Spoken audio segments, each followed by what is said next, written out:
শ্রীপতি, কানাই, সব ঠিক আছে তো? হ্যাঁ হুজুর। তোল তোল তোল, ঠিক করে তোল, ঠিক করে তোল। ঠিক করে ক। এই তোল তোল, ঠিক করে তোল। ঠিক করে রাখ, ঠিক করে রাখ। হ্যাঁ। 27, 27, 27, 28, 28, 28, 19, 19, 19, 19, 20, 20, 20, 20, 18, 18, 18। এই তোমার হলো গিয়ে 12 মনের অর্ধেক 6 মন। আর তোমাকে ধান কর্জ দেওয়া হয়েছিল 2 মন, তার দেড়াবার হলো 3 মন। আর বিঘে প্রতি 10 সের করি হলি 3 বিঘেতে 30 সের। আর আবেয়া বাজে আদায় কাচারি খরচ 5 সের। আর ওই হিসেব রাখা ওজন তোলার খরচ এই 10 সের। সে কি, মোর যে শুধু 1 বস্তা ধান পড়ে রইল গো। আরে আরো আছে। এই ধরো গিয়ে খামার পাইকের খরচ, তারপরে যুদ্ধের সময় ধান নিয়েছিলে তার সুদ দর কটা হিসেবে। বাহ, আমরা যখন কর্জ দেব তখন বাজার দর যা থাকবে তাই হবে দেনা। তারপর ধান উঠলে সেই টাকায় যে ধান পাওয়া যাবে তাই দিতে হবে।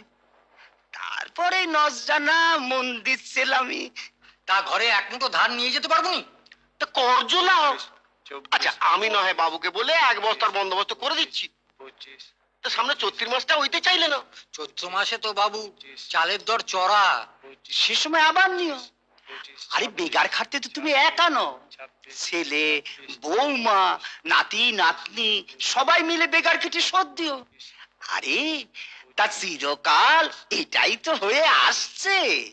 ওসব বাজে আদায় বরদাস্ত করা চলবে না। বুদাখালীতে লর্ডদার বটকৃষ্ণ সাউ আর পুলিশ মিলে 144 ধারা জারি করেও 1 কণা ধান গোলায় তুলতে পারেনি। 42 আগস্ট আন্দোলনে চন্দ্রকান্ত হালদারকে তোমরা পুলিশের গুলির হাত থেকে বাঁচিয়েছো, রক্ষা করেছো। আর আজ তোমরা নিজেদের ধান নিজেরা বাঁচাতে পারলে না? প্রস্তুত ছিলাম না তো, তাছাড়া সকলে এক না হলি। হ্যাঁ, সে কথাই বলছি। এককভাবে কিচ্ছু করা সম্ভব নয়। প্রত্যেক পরিবার থেকে অন্তত 1 জন করে সমিতির সদস্য করতে হবে। আর জোরদার লর্ডদার দেখলেই জুতো খুলে সেলাম জানানো বন্ধ করতে হবে।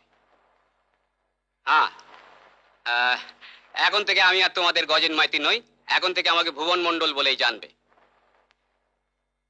রাখাল, তোমাদের কি খবর? এই তো আমরা সবাই চণ্ডীঘোষের গোলায় সব ধান তুলে দিয়ে এলাম।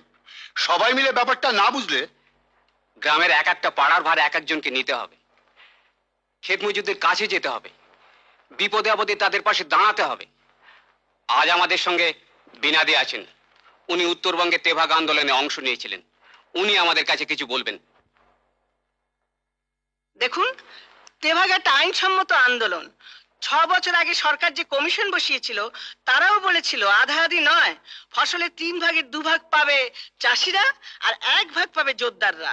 কিন্তু জোরদাররা পুলিশের সঙ্গে সর করে পুলিশকে ঘুষ দিয়ে চাষিদের বিরুদ্ধে লেগেছে। দেখুন, আপনাদের কারো 5,000, কারো 10,000 বিঘে করে জমি, তারপর যুদ্ধের দৌলতে, দুর্ভিক্ষের দৌলতে কলকাতায় বাড়ি গাড়ি টাকা সবই আপনাদের রয়েছে। আমরা সামান্য সরকারি চাকর, যখন যা অর্ডার আসে তাই পালন করতে হয়। সে যাই হোক শ্যামল বাবু, আজ সন্ধ্যেবেলায় কিন্তু আমার বাড়িতে একটু পদার্পণ করতে হবে। কেন, শালিগঞ্জে তো কোনো গোলমাল হয়নি? না না, আজ বাড়িতে লক্ষ্মী পুজোর আয়োজন করা হয়েছে, একটু মা লক্ষ্মীর প্রসাদ পাবেন। আপনি আমার বাড়িওয়ালা, আর আপনার বাড়িতে লক্ষ্মী পুজো আমি যাব না? শালিগঞ্জে কিছু হয়নি, কিন্তু হতে কতক্ষণ? কাগজে পড়েননি? কিছু কিছু হারভেস্ট ক্লাসের খবর ছাড়া অন্য কিছু পাবেন না, ছাপতেও দেয় না। আসল খবর যদি জানতে চান, হ্যাঁ, তাহলে এই দেখুন, দিনাজপুর, ময়মনসিং, এমনকি এই বুদাখালীর খবর, যা অন্য কোনো কাগজে পাবেন না। কই দেখি দেখি।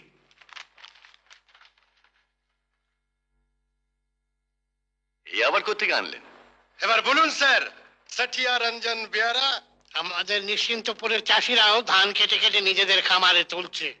দেখুন, ধান কাটা বন্ধ করার ক্ষমতা আমাদের নেই, তবে হ্যাঁ, যদি আপনারা একটা মারামারি লাগিয়ে দিতে পারেন, তাহলে দাঙ্গা হাঙ্গামার অভিযোগে আমি একটা কেস করে দিতে পারি। আর এসপির কাছে অর্ডার নিয়ে 144 ধারা জারি করে ধান কাটা বন্ধ করতে পারি। মোরা খাবো কি? গুষ্টি পিন্ডি চটকাতে সাত দিন তো চলবে না ধানে। চণ্ডীঘোষের খামার থেকে সব ধান লুট করে নিয়ে আসতে হবে। হ্যাঁ? হ্যাঁ। হায় ভগবান। আয় ভেতরে আয়, ভেতরে আয়, ভেতরে আয়, আয় আয়। দে দারোগা বাবুকে দে। রাখ, এখানে রাখ। এই দারোগা বাবুর জন্য যত সামান্য। হাঁ করে দাঁড়িয়ে রইলি কেন? যা গিয়ে দেখ খাবার দাবার গুলো হলো কিনা। ও হ্যাঁ, দেখিস তো আরতি শেষ হয়েছে কিনা। যা যা যা। চণ্ডী বাবু, আমি তো নিতান্তই একলা। এরম যদি একটি কাজের লোক আমার জন্য ঠিক করে দিতেন। একটা কেন, কটা কাজের লোক চান? দিনের বেলা তো তেমন কাজ নেই, এই সন্ধ্যেবেলা কোয়ার্টারে ফিরলে একটু চা খাবার টাবার বানিয়ে দেবে, এই আর কি। তো ওটি কে? ঘোষমশাইয়ের নতুন পদসেবিকা নাকি? বোতল তো আগে খুলি।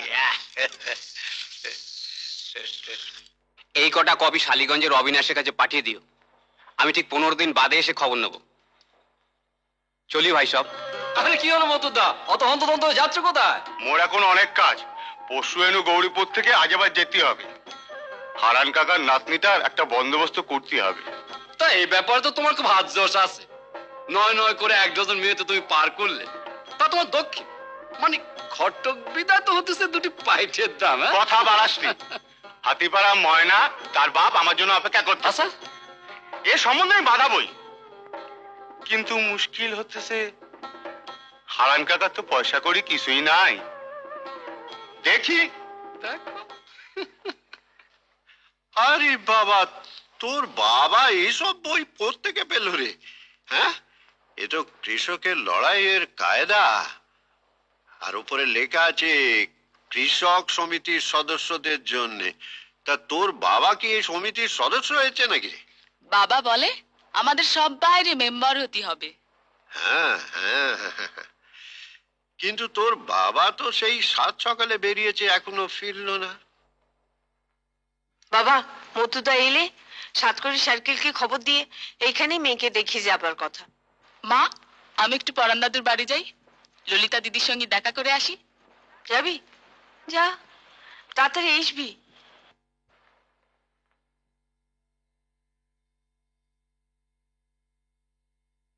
তো ডাক্তারকে দেখে মোর সব অসুখ পাইলে গেছে, ভালো হয়ে গেছি। বাবা কোথায়? মাঠে কি সব নাকি গন্ডগোল। এরকম আরো অনেক সিনেমা দেখতে হলে ডাউনলোড করুন ক্লিক অ্যাপ।